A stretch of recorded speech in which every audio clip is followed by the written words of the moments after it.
वही कोटा में coaching students suicide के मामले लगातार बढ़ रहे हैं। इसको देखकर जिला प्रशासन अब सख्त नजर आ रहा है। दरअसल लापरवाही बरतने वाले हॉस्टल्स और पीजी को अब सीज करने की कार्रवाई की जाएगी। वहीं स्टूडेंट्स सेल की टीम प्रत्येक छात्रों के पास पहुंचकर उनको तनाव मुक्त करने का प्रयास कर रही है। हालांकि बढ़ते सुसाइड मामलों को देखते हुए पिछले दिनों कोचिंग संचालकों और कोटा प्रशासन के बीच एक मीटिंग हुई, जिसमें कोचिंग संचालकों के लिए गाइडलाइन जारी की गई, जिसमें कहा गया था कि अब हॉस्टल के हर कमरे में पंखों पर एंटी हैंगिंग डिवाइस लगेंगे, जिससे पंखे पर 20 किलो से ज्यादा का वजन लटकते ही पंखा नीचे गिर जाएगा और ऐसा नहीं करने वाले हॉस्टल की शिकायत मिलने पर सख्त कार्रवाई की जाएगी। तो कोटा में कोचिंग संस्थानों से इस प्रकार की खबरें लगातार सामने आती रही हैं। पिछले दिनों भी सुसाइड के कई मामले सामने आए थे और उसको लेकर अक्सर प्रशासन की तरफ से प्रयास रहता है कि किसी न किसी प्रकार से इस तरह की जो घटनाएं हो रही हैं उनको रोका जाना चाहिए। लेकिन सबसे अहम यह है कि आखिर बच्चों को सुसाइड करने की नौबत आती क्यों है, वो इतना बड़ा कदम क्यों उठाते हैं, किस प्रकार के तनाव से गुजर रहे होते हैं, क्या उन पर किसी प्रकार का कोई ऐसा दबाव होता है जिस दबाव को झेल पाना उनके लिए आसान नहीं होता है, या फिर बहुत बार ऐसा भी होता है कि जब बच्चे माता पिता से दूर चले जाते हैं तो उस दशा में वो अकेले पड़ जाते हैं, उनके यार दोस्त मित्र मंडली किस प्रकार की हो जाती है कि वो भी उन्हें कई बार इस प्रकार के गलत कदम उठाने के लिए मजबूर कर देती।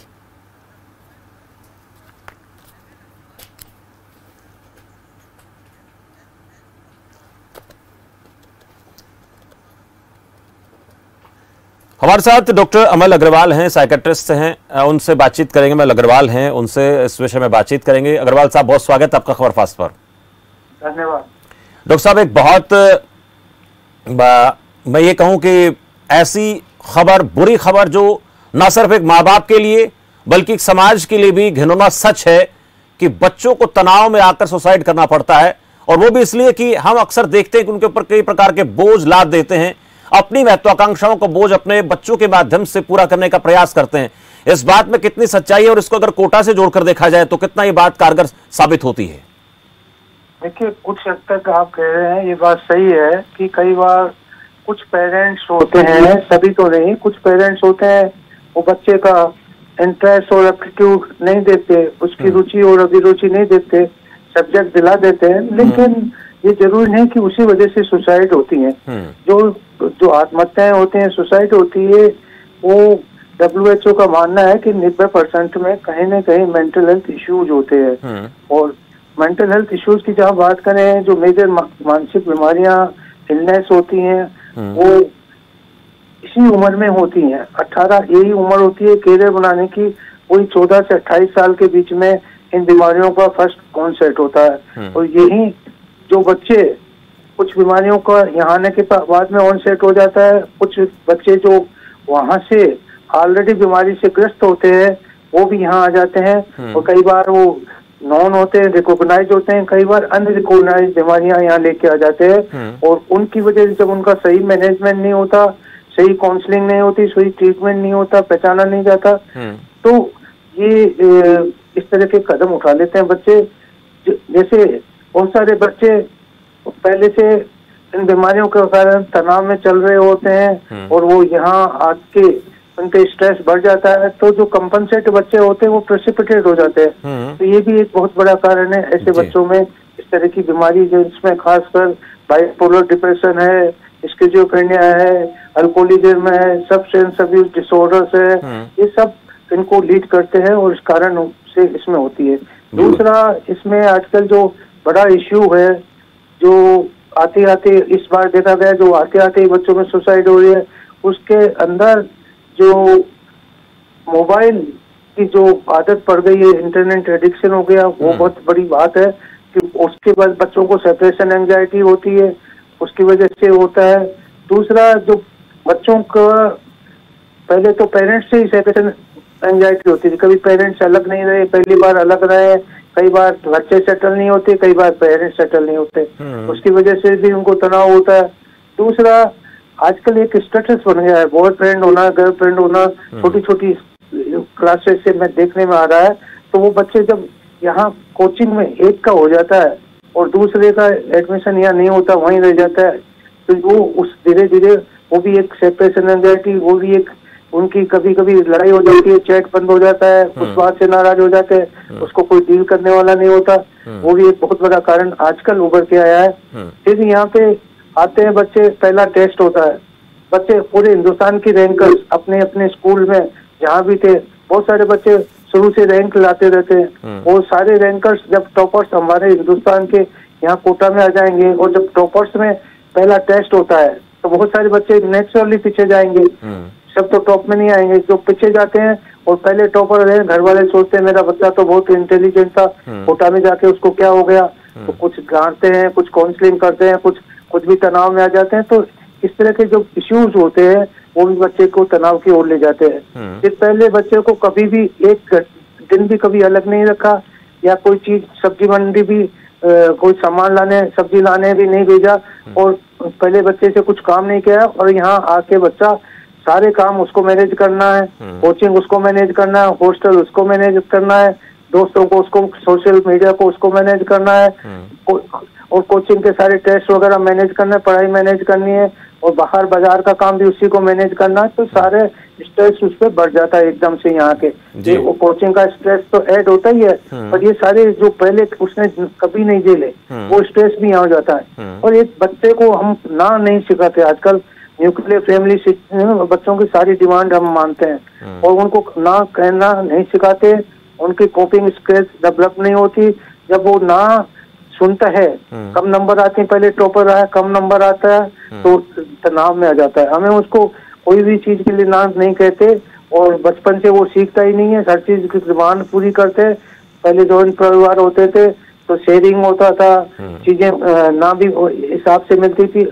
अब उसकी पहले सारी डिमांड पूरी करते हैं, अब आके बच्चे को जब कुछ ना सुनने को पड़ता है, कुछ असफलता मिलती है, उसकी वजह से ना मिलता है, तो वो बच्चा तनाव में आ जाता है और कई बार गलत कदम उठा लेता है। तो हमें, और कुछ बच्चे ऐसे भी होते हैं जिनमें फैमिली हिस्ट्री मेंटल इलनेस की होती है, सुसाइड की होती है, और कुछ तो बच्चे खुद ही बीमार पहले से होते हैं, या पेरेंट्स बिना बताए छोड़ जाते हैं। अभी अभी की घटना है, एक बच्ची को यहाँ इलाज के लिए आ गई, एक कोचिंग चेंज कर ली, हॉस्टल चेंज कर ली, वहां सब जगह लड़ाई कर ली, पर उसको तो बीमारी पहले से थी, पहले से वो लखनऊ में इलाज करा रही थी, पर वो धीरे धीरे उसका इलाज बंद करके, सही दवाएं बंद करके गलत लेने लग गई, और घर वाले यहाँ छोड़ गए। वो यहाँ ऐसी भयंकर तेजी में आ गई, सुसाइड भी अटेम्प्ट करने की कोशिश की, पर उसको पेरेंट्स को बुला के, माता को बुला के उसके हैंड ओवर किया गया, और सही उसको कहा गया कि इसको सही से इलाज कराएं।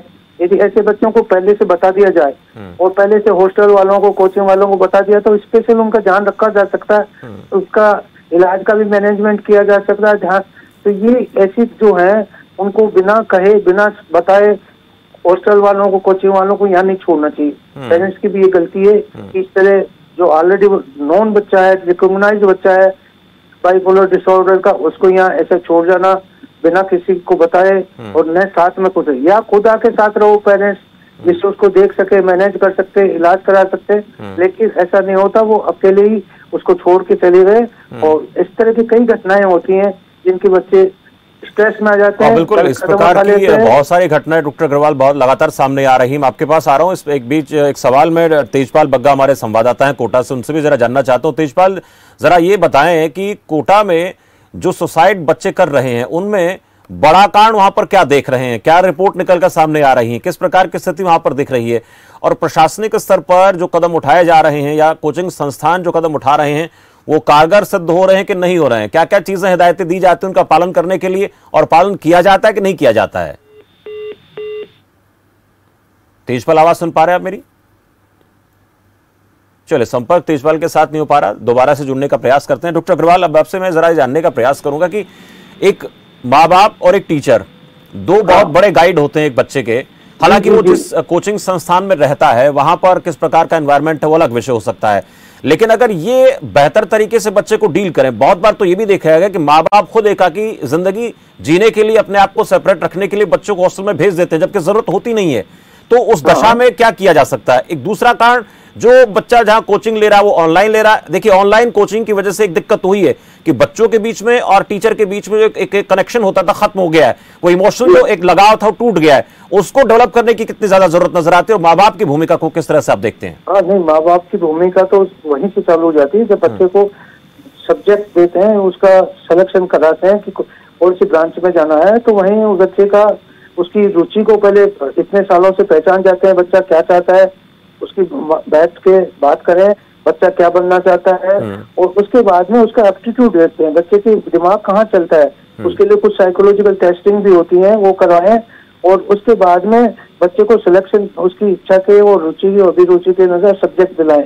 ये नहीं थोपे कि बच्चा आके कह रहा है कि भाई मैंने कहा तुम क्या बनना चाहते थे, कि मैं तो IIT में नहीं आना चाहता था, मैं तो लालू की तरह नेता बनना चाहता था, बिहार का बच्चा था, और उसे बच्चे को IIT में कोचिंग के लिए भेजेंगे तो तनाव में आएगा, सुसाइड करेगा। तो इसलिए एक लड़की पायलट बनना चाहती थी, पायलट में 5 करोड़ खर्च होते हुए बताए, तो इसलिए वो यहाँ आ गई। उसने भी इस तरह के कदम उठाए थे, पर बच गई थी, फिर इलाज करके उसको घर भी भिजवा दिया गया था। तो इस तरह की जो घटनाएं हैं, माँ बाप को देखना चाहिए, और खासकर माँ बाप को ये भी देखना चाहिए कि यदि मेरे बच्चे का इलाज चल रहा है या इसको इस तरह की बीमारी है, तो वहाँ जहाँ हॉस्टल में या कोचिंग वालों के नॉलेज में डाल के आए, वो उनको बता के आए, और बच्चे इससे ज्यादा अपेक्षा नहीं है। ये मानना चाहिए कि कोचिंग में सफल हो जाए IIT या मेडिकल के, तो बहुत सारे रास्ते जिंदगी में खुले हैं। पता नहीं, उनका हर बच्चे में टैलेंट होता है, उसको डेवलप करें, लेकिन उसका गोल बनाए। तनाव में बच्चे को ये कहें कि ये नहीं कि पास होना है, उसको ये कहें कि तू अपना बेस्ट देने की कोशिश कर, फिर जो होगा देखा जाएगा। बिल्कुल, ये बहुत अहम जानकारी है कि पहले बच्चा क्या चाहता है उस पर फोकस किया जाना चाहिए। ये हर बार इस पर जब हम चर्चा करते हैं, बिल्कुल रोकने की बात जो है कि हर 40, मैंने जैसे पहले बताया था ना, हर 40 सेकंड में एक डेथ आत्महत्या की वजह से होते वर्ल्ड में, और उसमें से 20 गुना लोग ज्यादा अटेम्प्ट करते हैं WHO के अनुसार। तो हमें उसको भी फैक्टर्स को, उसके कारण जो मानसिक स्वास्थ्य है वो उसका मेन कारणों में जो होता है, तो हमें उसका भी ख्याल रखना चाहिए, और काउंसलर्स की संख्या भी कोचिंग को बढ़ाना चाहिए, साइकेट्रिस्ट भी उनको रखने चाहिए। मैं तो बहुत पहले से उनको कहता था कि एक अच्छा काउंसलर, साइकोलॉजिस्ट बाहर से आप फैकल्टी को जैसे सैलरी देते हो, ऐसी सैलरी दे के लाओ, और वो आपके जो ताज है उसमें हीरे का काम करेगा। पर जब तक कंपल्सन नहीं होता, कोई कुछ मानने को जरूरत नहीं। बिल्कुल, आपने बहुत अहम बात कही है कि बच्चों का काउंसलर होना बहुत जरूरी है। इतना ज्यादा पैसा हम खर्च करते हैं कोचिंग संस्थान पर, टीचर्स को देते, लेकिन एक काउंसलर बेहतर रख लिया जाए तो बच्चे की दूसरा क्या है, इसके लिए ये नहीं कि सुसाइड हो जाए, सब एक्टिव हो जाए, आप भी एक्टिव हो गए, मैं भी हो गया, प्रशासन भी हो जाए।